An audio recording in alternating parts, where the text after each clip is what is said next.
Back to my YouTube channel. कैसे हैं आप सब? I hope all are you well.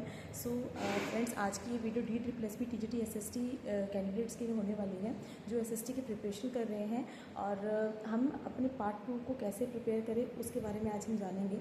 देखिए फ्रेंड्स, जिस हिसाब से DSSB TGT SST का सिलेबस आया है उसके अकॉर्डिंग तो मैंने जितना उस प्रॉपर सिलेबस को के टॉपिक्स को एनालाइज़ किया है, तो सारे के सारे टॉपिक्स जो हैं वो पूरे हमारे NCERT से ही बिलोंग कर रहे हैं। कोई भी टॉपिक हमारे NCERT से बाहर नहीं है, ठीक है।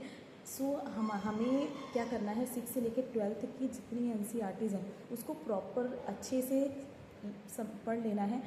एक बार NCERT नहीं पढ़ना है। NCERT को कम से कम आपको 7-8, कम से कम 9-10 टाइम्स आप पढ़ लीजिए, ठीक है। जितनी बार उसको पढ़ेंगे उतनी बार चीज़ें आपके दिमाग में छप जाएंगी। देखिए, NCERT की जो लैंग्वेज होती है ना, वो थोड़ी कॉम्प्लेक्स फॉर्म में है।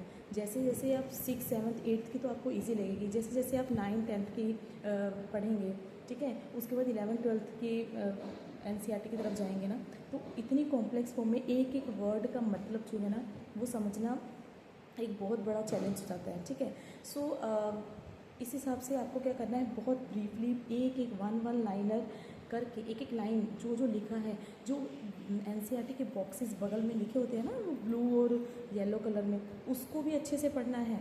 हर एक चीज़ को बार बार पढ़ना है। बार बार पढ़ेंगे आपको वो छप जाएंगे दिमाग में, आपको वो अच्छे से लर्न हो जाएंगे, ठीक है। तो इस हिसाब से आपको NCERT पढ़ना है। ऐसा नहीं है कि हमने पढ़ लिया और उसका हो गया। देखिए, 6, 7, 8 तो बेस हो गया हमारी ज्योग्राफी, जो हमारी सोशल साइंस के सब्जेक्ट का, ठीक है। उसके बाद 9, 10, 11, 12 उसकी 9th 10th की ज्योग्राफी, हिस्ट्री, पॉलिटी, ठीक है, पूरी पढ़नी है आपको, ठीक है। उसके बाद हिस्ट्री का भी सारा आपको प्रॉपर पढ़ना है।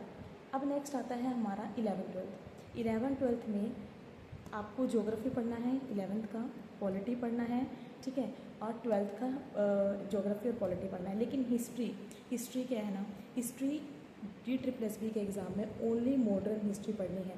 जो टॉपिक्स हैं वो उठाई के हिस्ट्री की बुक्स पढ़िए। 3 पार्ट में है, 3 बुक्स हैं हिस्ट्री की, नहीं पढ़नी है ना। मॉडर्न हिस्ट्री पढ़िए, टॉपिक जो है वो पढ़िए, बाकी तो सारा आप NCERT पढ़ लीजिए। लेकिन हिस्ट्री के लिए, सिर्फ हिस्ट्री के लिए 12th क्लास 11 12th की हिस्ट्री के लिए ओनली आप जो सिलेबस में टॉपिक है उसी को पढ़िए। नहीं तो इतना कॉम्प्लेक्स है ना, वो पढ़ेंगे तो आपका वैसे भी बहुत ज़्यादा हार्ड हो जाता है वो हिस्ट्री का, ठीक है। सो आई होप आप मेरी बात से कनेक्ट कर पा रहे होंगे, ठीक है। और रही उसके बाद, अगर आपसे हो सके तो ल्यूसेंट पढ़ लीजिए, ठीक है। ल्यूसेंट से भी क्या है ना कि कुछ चीज़ें हमारी बन जाती हैं। जैसे पॉलिटी के लिए आप ल्यूसेंट पढ़िए, उसमें आर्टिकल्स हैं, है ना, अमेंडमेंट्स हैं, तो इन सब को पढ़िए।